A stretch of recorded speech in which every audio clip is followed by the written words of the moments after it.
আমি আমাকে আমার সালাজ মানে সালার বউ ফোন করেছিল যে দাদা একটা মেসেজ এসেছে, দেখো তো টাকাটা কাট ঢুকেছে।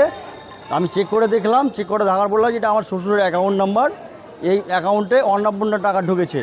কিন্তু আমি যতদূর জানি যে ডিবিটি লিঙ্ক যে অ্যাকাউন্টে থাকে, সে মহিলা যদি হয় তাহলে তার অ্যাকাউন্টে টাকা ঢুকবে। কিন্তু পরে জানা গেল যে না, আমার শ্বশুরের অ্যাকাউন্টে টাকা ঢুকেছে এবং শ্বশুর হলো আমার প্রতিবন্ধী এবং পুরুষ মানুষ, এবং তিনি প্রতিবন্ধী ভাতা পান ওই অ্যাকাউন্টে। তাছাড়া কোনোভাবে কোনো নয়, টাকা পাই না। তারপরে আপনার কোনো ইনকামের সোর্স নাই, কোনো দিক থেকে কেউ টাকা দেয় না। ভেরিফিকেশন করে জানতে পারলাম ব্যাংকের আপডেট অনুসারে যে টাকা অন্নপূর্ণারই টাকা। তাই আমরা আতঙ্কিত হয়ে বিডিও সাহেবের কাছ সঙ্গে যোগাযোগ করলাম। ডিও সাহেব আমাদের বিষয়টি ভেরিফাই করলেন।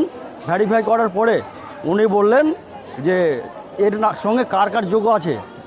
যোগ চেক করে দেখলেন আমার শাশুমা আছে জয়েন্ট অ্যাকাউন্টে, উনি অন্নপূর্ণা ভাণ্ডার পান না, যেহেতু 60 বছরের ঊর্ধ্বে ওনার বয়স। আর আমার শালিকা আছে, তিনি অন্নপূর্ণার যোগ্য, কিন্তু তার নিজস্ব ডিবিটি লিঙ্ক বই আছে এবং তার সঙ্গে কোনোভাবে তার আব্বার জয়েন্ট অ্যাকাউন্টের সঙ্গে যোগাযোগ নেই। এবং চেকিং করে ওটিপি পাঠালো, ওটিপি পাঠিয়ে ডিও সাহেব দেখলো যে অন্নপূর্ণা আন্ডার প্রসেসে আছে আমার শালিকার। আর এখন আমরা আসার পরে উনি বললেন আপনাদেরকে টাকা ফেরত দিতে হবে, ভুলবশত ঢুকে থাকতে পারে বা ব্যাংকের গাফিলতি। তাই আমরাকে ট্রেজারি ফর্মের ফিল আপ করার জন্য নির্দেশ দিলেন এবং ওনারাই নিজেরাই ট্রেজারি ফর্ম ফিল আপ করার জন্য আমরা দিয়েছি। ওই টাকা আমাদেরকে ফেরত দিতে বললেন। আমরা এসডি অফিসের ট্রেজারি ফর্মের মাধ্যমে আমরা টাকা জমা করে দেব।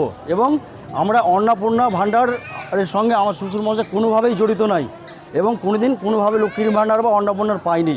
শুধু একটাই পাই, সেটা হলো প্রতিবন্ধী ভাতা। আমরা লিখিত অভিযোগ দিয়েছি, লিখিত অভিযোগ আপনারা রিসিভ করেছেন, রিসিভ কপিও দিয়েছেন। এবং অন্নপূর্ণা ভাণ্ডার আমরা ভবিষ্যতে পাবো না, তার জন্য আমরা এটা আগাম স্যারেন্ডার হয়ে গেলাম। এবং আগে কোনো প্রতিবন্ধী ভাতা ছাড়া কোনো ভাতা পাইনি। ওনারা বললেন ট্রেজারিতে আমাদেরকে টাকাটা জমা করে দিতে হবে। এখন আপনারা কি চাইছেন? আমরা চাইছি একজন পুরুষ হিসাবে কী করে অন্নপূর্ণা ভাণ্ডার পাই। আজকাল গোটা পশ্চিমবঙ্গে হই হই থই থই ব্যাপার শুরু হয়ে গেছে। হিন্দু মুসলিম নির্বিশেষে কেউ অন্নপূর্ণা ভাণ্ডার পাচ্ছে না। লোক দেখানো কয়েকজন পেয়েছে, একজন পুরুষ মানুষ কী করে অন্নপূর্ণার ভাণ্ডার পেতে পারে? এটা আমি মনে করি অফিসিয়ালি কোনোভাবে এদের ঘাটতি আছে, নাহলে ওরা আমাদেরকে ফাঁসানোর জন্য, অহেতুক হ্যারাসমেন্ট করার জন্য আমাদের অ্যাকাউন্টে টাকা ভরে দিচ্ছে। আমরা পুরুষ হিসাবে আমরা কোনো টাকা পেতে পারি না এবং আমরা এই টাকার যোগ্য নয় এবং আমরা টাকা নেবও না।